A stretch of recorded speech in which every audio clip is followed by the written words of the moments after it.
This is Josh Taylor and you're watching Boxing Social.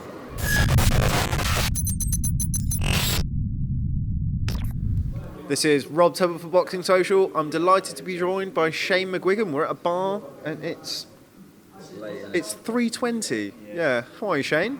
Blackcurrant and lemonade. I don't drink. I'm good, thanks, Rob. How are you? I'm very well, thank you. Very well. Still buzzing from Josh Taylor's performance against Viktor Postol at the SSC Arena. How was it for you? Yeah, great. He had to overcome so much tonight. He started a bit slow, got fiddled about a little bit. Postol's just clever, a seasoned campaigner, and people thought he was over the hill. We knew we were preparing for the best Viktor Postol, and he definitely showed up tonight.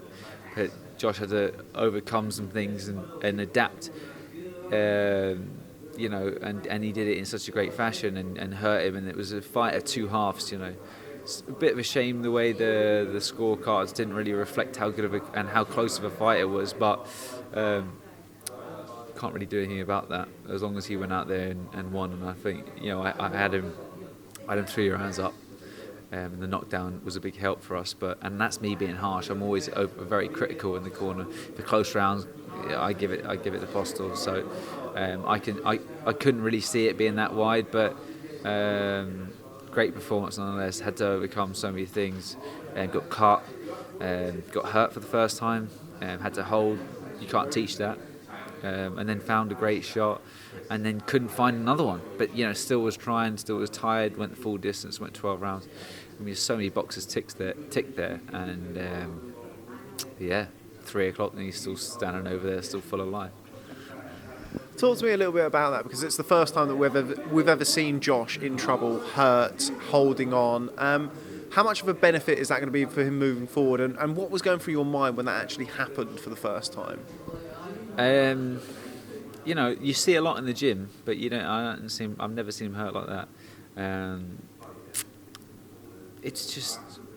But I know from seeing him in the gym, seeing how he's so composed when things aren't going right, and that's not the Josh Taylor of a year ago, 2 years ago, which is he's hot-headed, and he still needs to work on certain things. He still has lapses of concentration, but he's world class, and not only that, he's got that adaptability. It reminds me of. I'm probably going to get stick about this, but it reminded me tonight of like Kawasaki against Kessler.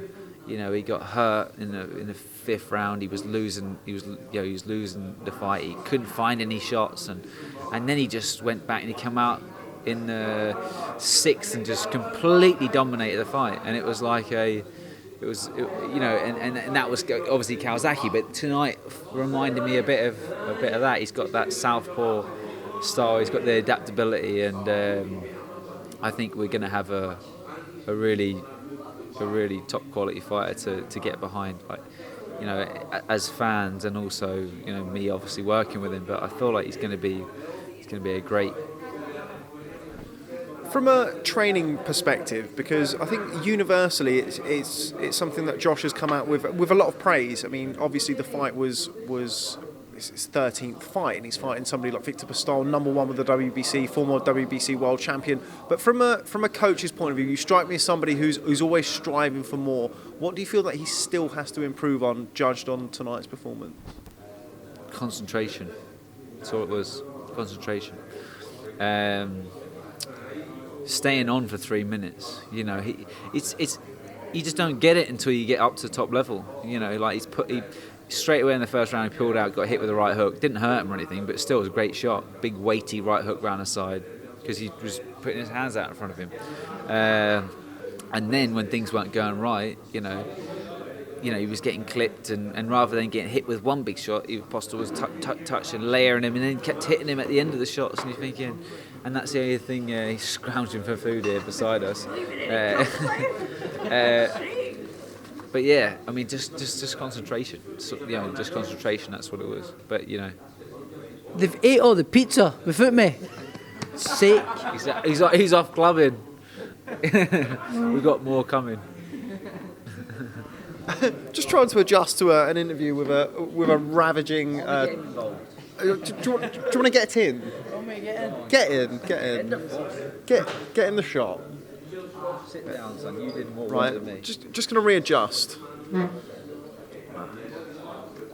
Something of a different vibe here. 3:30 in the morning. Appreciate it for Boxing Socials fans. It's getting light already up there. It is getting light already. Yeah, I was promised this in Glasgow. The Tartan Tornado. Josh, how are you? I'm fine. I'm just pretty tired now. I'm ready for my bed, but waiting on this pizza coming and then go to my bed.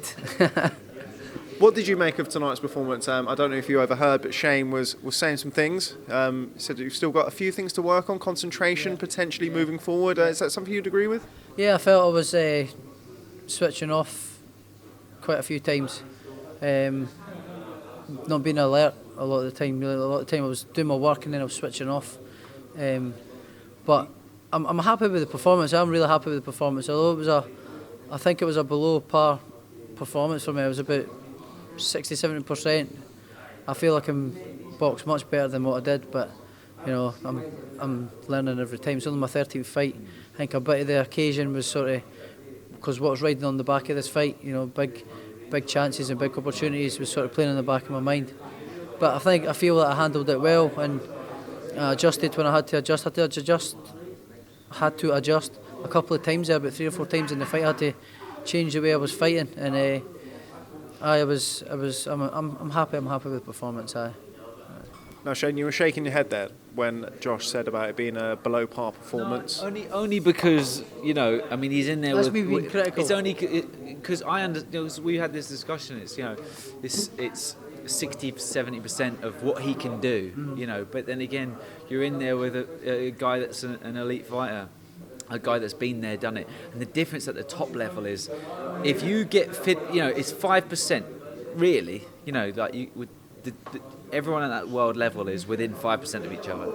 If you look at it as a percentage thing, the difference is if someone fiddles around and gets through and then fiddles another and starts picking up 2, 3, 4 rounds, you can't swing it. You know what I mean? You can't swing it as much as you can when you're at a domestic scene. Okay, you'll find one shot, and then you look for one shot. You force it more. You try and find that big winging shot, and then you just don't get it. So the only thing we can take out of this performance is you can't give away 2, 3 rounds because then you're forcing it, and then you're not actually fighting your fight. You're fighting his fight, and that's just something that it's great that he's learnt it, and it's great that he's overcome it. And I just had an analogy saying that you were like Kawasaki versus Kessler, a little bit strong, but I said, you know, it's one of those something that I could relate it to. But, I think it was one of them ones like I knew I could hit him with the left hand, but then instead of just hitting him with the left hand, I was trying to pierce a fucking hole in him. Yeah. Like every time I was on the body, I was trying to fucking punch right through his body instead of just placing it. And every time I did place it, which was a few times that I caught him, every time I just placed it with the left hand, I caught him. Instead of just letting it go fast and relaxed, I was loading up with it, and that's when I was making that's where I was making my mistakes, loading up with it in the first attack. But instead so of going positives and then going again. There were so many positives from it. You know, you did 12 rounds. You got a second. You know, you got a second win. You overcome. You know, getting hit with a cracking shot. You nailed him with a couple of great shots. You didn't find the finishing shot either, but you still kept your composure. There's so many things that were ticked, you know what I mean? And like, you don't really know if you got that. You know, I keep saying he's no hype train, because he really isn't. You know what I mean? And you can see some guys that get built up, and then they just get dismantled because like those first 3 rounds didn't go their way. You know, the first 3-4 rounds didn't go his way. Like, you know, he couldn't find a shot, couldn't get in his rhythm, and like hype trains, when they believe their own hype and they believe all the bollocks that people are saying about them, they crumble because they've just been put on a pedestal. Like, he's just self-assured, and like, you know, moving forward, like that gives him that level of confidence moving on. Like, and he's going to become an elite fighter. I know he is. Like, he now believes it in himself, but it's just another process now, and just ticking off so many boxes, and he's just had 13 fights. Yeah. Josh, what do you feel that you learned about yourself tonight that perhaps you didn't know beforehand, if anything? Do you know what? No much really. Just I know I can dig deep when I have to. I know I've got that inside me. I've got that inner fighter, and I've got that will to win at any cost in abundance. I know I've got no quitting me. There's no quitting me. If you're going to get me out there, you're going to have to get me out there. I know that. So I knew if I got hard in there the night, I knew I would be able to dig deep and do it. So in terms of that, no much, but experience, that plays a big part of it, and then just keeping relaxed with the big occasion, and no loading up, just go with it and keep the flow going and keep concentrating. Like, my concentration was off at times. I was switching off a bit at times, but that's something that I'll learn. That's only my 13th fight, but I'll learn that. I'll go back to the gym with Shane, and we'll be working on that in sparring and then on the pads and things, just being concentrated all the time. For that 36 minutes on the pads or 40 minutes on the pads, just start doing 2 hours now. Aye. Rather than 36 minutes. It's for that time on the pads, just fucking concentrate on what we're doing instead of doing and then walking away. But no, I'm happy with the performance, and I knew that I could dig deep if I had to anyway. Now, I followed your career since you turned professional. It's the first time I've ever seen you hurt. The 7th round, he caught you with a short left uppercut, and then followed up with a couple of right hands. How hurt were you in the 7th round? He caught me good. Sort of caught me for a little bit, dazed me a little wee bit for the first 30 seconds. Sort of dazed me, and I was like, right, I know I'm hurt here. He caught me with a good shot there. I had to recuperate quick. So what I did is, I know that I was hurt a little bit, so I thought, I'm not going to fight fire with fire. Kept calm, and I knew just to keep calm and hold them. And when he got close, because I was sort of hurt a wee bit, I thought, right, hold him, and my fighting instinct took over. Instead of fighting fire with fire, if I had stood there and tried to have a fight with him, he would have caught me again. So I knew just to move my way around and hold him when I had to until I recovered, and I recovered quickly. So it was a good wee shot. It was a good wee shot, but I recovered quickly. Now, Shane, that's something that you actually said to me when we did our sit down the other day, about how Josh will learn about how to handle himself in a big fight when he gets hurt. From a training point of view, how beneficial is it to you to know that he can do that under the lights in a big pressure fight, WBC final eliminator, big crowd, big audience watching at home? How beneficial is that for you, knowing that he, it's one thing doing it in the gym, but it's quite another thing doing it under the lights, under the pressure? Yeah, I mean, you just can't teach it. Just can't teach it. Like, how could you, when you're in that moment, like, he kept his legs underneath him, he held, he diffused him, his back got against the ropes, he had 15, 20 seconds in a round, he moved his head. But, like, and it looked more dramatic than it was, like, because he came back and he sat down, he was straight away, I know I'm at, like, he wasn't dazed, he was just, his legs were underneath him. By the end of the 60 seconds in the corner, he was ready to go again, and he jumped straight back on him to show, I'm not hurt here, I've still got gears, I've still got loads left in me. But you can't teach it, and it's great to know that he has that, and he has that instinct, because that's all it is. It's an instinct. I wasn't panicked at all. I knew it was a good shot. I'm not going to say it wasn't, because it was, and it caught me clean right on the chin. And I was never panicked though. I'm calm. I'm a born fighter, and I've got it in there. I know I've got it in there in abundance, and there's no quitting me. So I'm a born fighter. I was calm, relaxed. You're going to get hit in a fight. If you get hit, it's part of the job. So you just got to get on with it. So I knew I had it, and I was calm. And when he caught me, I knew what to do.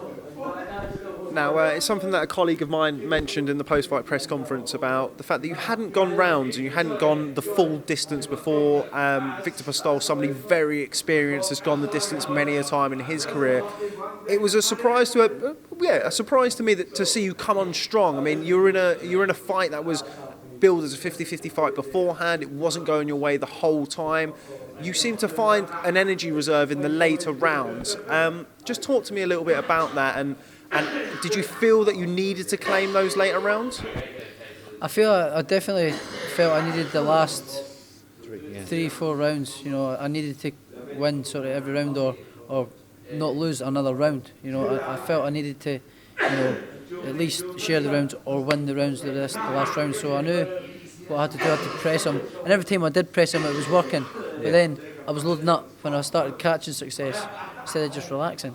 But that's experience, and because I knew it was a big. If I win this fight, I'm going to get a world title. You know what I mean? So I think that played on my mind a wee bit, but I've learned for that. How beneficial do you see this fight? I mean, if you'd have gone in there and blown Viktor Postol out in 3 or 4 rounds, I think general consensus would have been that, Viktor Postol, he's already been beaten by Terence Crawford. He's only fought once in 2 years. You've gone through, you've had that serious gut check. You've overcome adversity. I mean, I appreciate it might be too soon for you to really see the benefit of that. But no, do you see it now? No, definitely. I've definitely learned 10 times more than what I would have if I'd went and blew him out there in 4 or 5 rounds. Everybody would have said, he was over the hill, he's 34-year-old. But I think he's came in there in the best shape of his life, genuinely has, came in there in the best shape of his life. And he knew it was his last crack of the whip. And he fought the fight of his life there. And he was very good. His feet were sharper than I was expecting. I was expecting maybe a bit, because he's 34, might be a wee bit slower, but no, he wasn't. Definitely wasn't. And he was in great shape. Shane, you told me the other day that you were preparing for the best possible Viktor Postol. Did we see that tonight? I think so. As Josh said, I feel like, okay, the way he's got to look at it, the way he was approaching it is, I can't match him with speed, can't match him with intensity, can't match him with fitness. So what do I match? So what do I do? I concentrate, and the fact that his mindset, Postol's mindset, was so good in that fight. That's something that Josh can take. It's, I need to learn how to, to get my mind on it and be, and think like an older fighter. Think like someone that lacks a little bit of speed, lacks a little bit of intensity, and as we talked about yesterday, the body doesn't recover as quickly from sessions and stuff like that. So, so what he made up for was just his thought process, and now Josh can take that away and think, well, if I can implement that into all of his natural attributes, he'll become a phenomenal force. So. Forgot the question, went off on one, but yeah, I think I explained something. That's fine. It is very, very late. I think my interview with Josh Pritchard the other day was late, but this is a whole new level. Josh, it seems to me like the only sort of criticism of the whole evening really has been about the scorecards. Did you feel that the scorecards were too wide?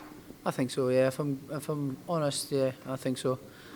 I'm not going to lie and say, it was the right. No, I thought they were a bit too wide. Myself, I thought I won for maybe 3 rounds. 2-3 rounds. I thought maybe, if I was being honest, with I thought knockdown as well. Think about it, at least 3 rounds. Well, I thought 3 rounds, but 3 rounds, and then obviously because it's all such a blur in the fight. I thought once the fight was done, I thought 3 rounds, and then obviously the knockdown. Yeah. The knockdown was a big factor, but I still, if I hadn't knocked him down, I still thought I would have won the fight. But yeah, for sure. I thought about 2-3 rounds, 3 rounds. He's somebody who's got 12 knockouts in 29 wins, but it seemed to me from ringside, it was the first time I've seen Viktor Postol fight up close. It seemed to me like he hit harder than potentially that 12 knockouts and 29 wins suggests. Is that something you'd agree with? Yeah, definitely. I've been in with harder punchers and bigger punchers and more devastating punchers, 100%. I mean, I've sparred, the guys I was sparring with are big punchers, and that kind of power never bothered me at all. It was weird, but his punches were, everything was solid. His jab was solid, his 1-2s were, everything was solid. It wasn't powerful or hurtful, but everything was solid. Yeah, but the good shot timing, that he hit yeah. you with, you slipped and you tried to throw something wide and big hook off it, and he just caught it neat, and that caught me right on the button. He caught me right on the fucking button. I'm not going to lie, he caught me right on the button, but. Listen, mate, you didn't go down. You weathered it, and you just marched on. You started chewing your gum shield about 10 seconds afterwards. You started chewing. I thought, all right, he's all right now. He's chewed a hole in his gum shield. He's a bit down on it. He's made of tough stuff, this guy. Do you remember what Shane said to you in between the 7th and 8th round? Do you know what? I can't really remember what he said to me. No, he said much of the fight, just because it's such a blur. You hear wee bits of advice here and there. Get your jab off. Get your double jab off. Feint it up. Set it up. stop loading up. It's just wee bits of advice that you take in. You can say 2 or 3 things at me in between a round, but you only maybe pick up one. So and while you're still thinking, oh, I need to win this next round, or did I win that round? There's loads of things going through your mind, but no, I can't really mind much of what he said. Yeah, the cut, it opened the cut as well, so Jimmy got in and did the cut. Jimmy Tibbs, best cutsman on the planet. Legend as well. Just drop that one in there. No, but yeah, he's a working miracle man. He's a miracle man. He's like healing hands. He puts the cuts on me and it fucking heals itself. It's brilliant.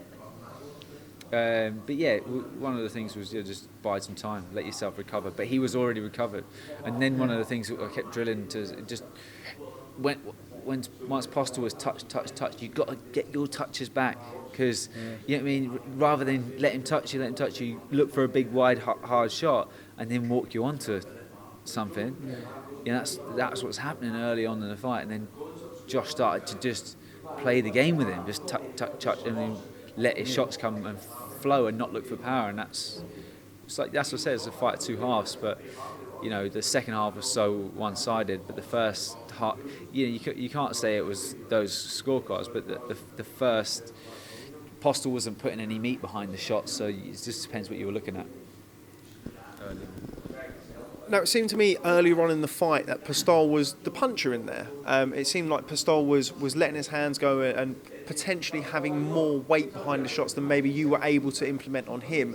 Whereas the second half of the fight, much to sort of reverse to form, as it were, for somebody with fewer fights, it seemed like you were you were having more of effect as the fight went on. Did you feel a weakening in him as the fight went on? Was that any part of the game plan for you to come on strong, use your youth? I felt his engine was starting to slow a wee bit the last couple of rounds. The last couple of rounds, after I put him down, power dropped, yeah. His engine dropped a wee bit, his fitness dropped a wee bit.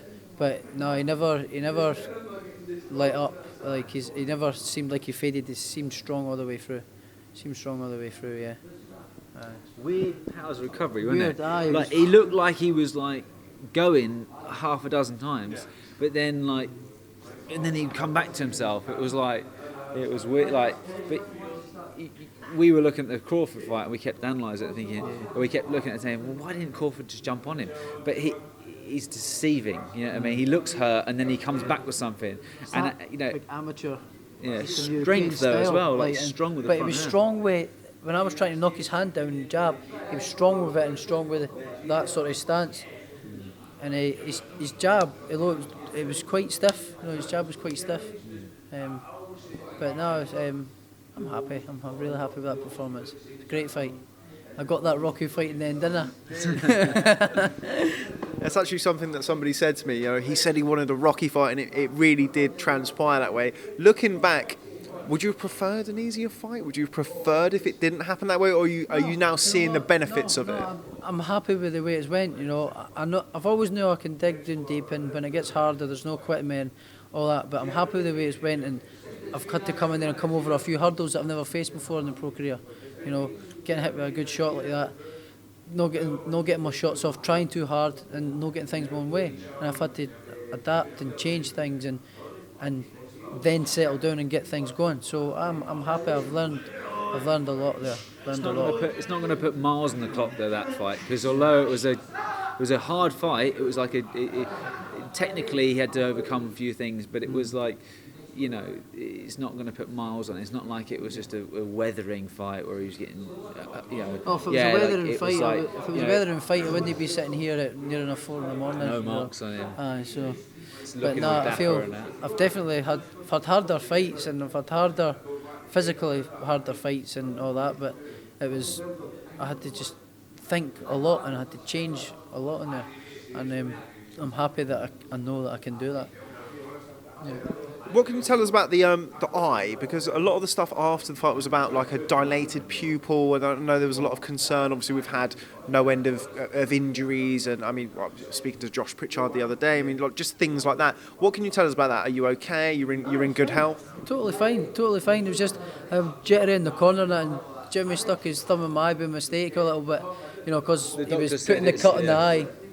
and then I've moved, and his thumbs went in my eye with the adrenaline and that. So I was like, fucking hell, a bit stingy. You know what I mean? So I think that's probably what you it can was. see, like, yeah. you got the eyes glued there now, but it was the adrenaline that was seeping into the eye that dilated the pupil. That's what the doctor said. So he looked in the eye, did all the other tests and stuff. There's nothing wrong with him, like, you know, from a concussion standpoint, it's fine. It's just the adrenaline dilated the pupil, and that's why it looked a little bit. He looked a bit like fucking Popeye. No, who's the one? Judge Doom. Judge Doom, innit? Shane, what's next for Josh Taylor? I don't know. Pizza. Yeah, pizza. We'll sit. Listen, we want the Ramirez fight. We got a few other options on the table, and just enjoy it from now. Go and get a little holiday, get back in the gym a couple of weeks. Get back, break my missus' hip. Tony Thompson. Big Tony Thompson. This is very much a 3:30 in the morning interview. Hey, it's been 13 weeks, man. What do you expect? Oh, sorry, He's mate. kicked it twice now. Okay, and just finally, Josh, if you will, I'd like to talk to you about the Glasgow crowd. The flower of Scotland is I'm an Englishman, as you can tell. Something that really set the hairs on my arms. And what was it like to come out to that in the biggest fight of your life? You've got that kind of support behind you. What does that mean to you? It's amazing, you know. They're so passionate, and I couldn't even hear my ring entrance music the night when I walked in. They were going mad when I went into the ring. They went mad. So it was amazing. They're really passionate, and they make a lot of noise. So I'm just happy everybody comes out to support me. You know, spends their hard-earned money and to come out and watch me. You know, because I know, like, coming through here, it's not a cheap night. You've got the tickets and the hotels and trains journey throughs and coach journey throughs and all that here. So it's an expensive gig, and then plus the drink on top of that and things like that when people are out for a night out. So Can't miss the drink. well, so it ends up a dear night out before you even out and enjoying the night. So I appreciate everybody that comes out to support me and it comes to support me. So I really appreciate it. I really appreciate it. Okay, well, Josh Taylor, Shane McGuigan, it was an absolute privilege to watch you guys work this whole week, not just tonight. Thank you very much for speaking to Boxing Social. Enjoy your victory. Shane, unfortunately for you, it's back to the gym. Josh, enjoy your time off and look forward to catching up with you soon. Cheers, mate. Thank you. Cheers, Rob. Thanks, mate.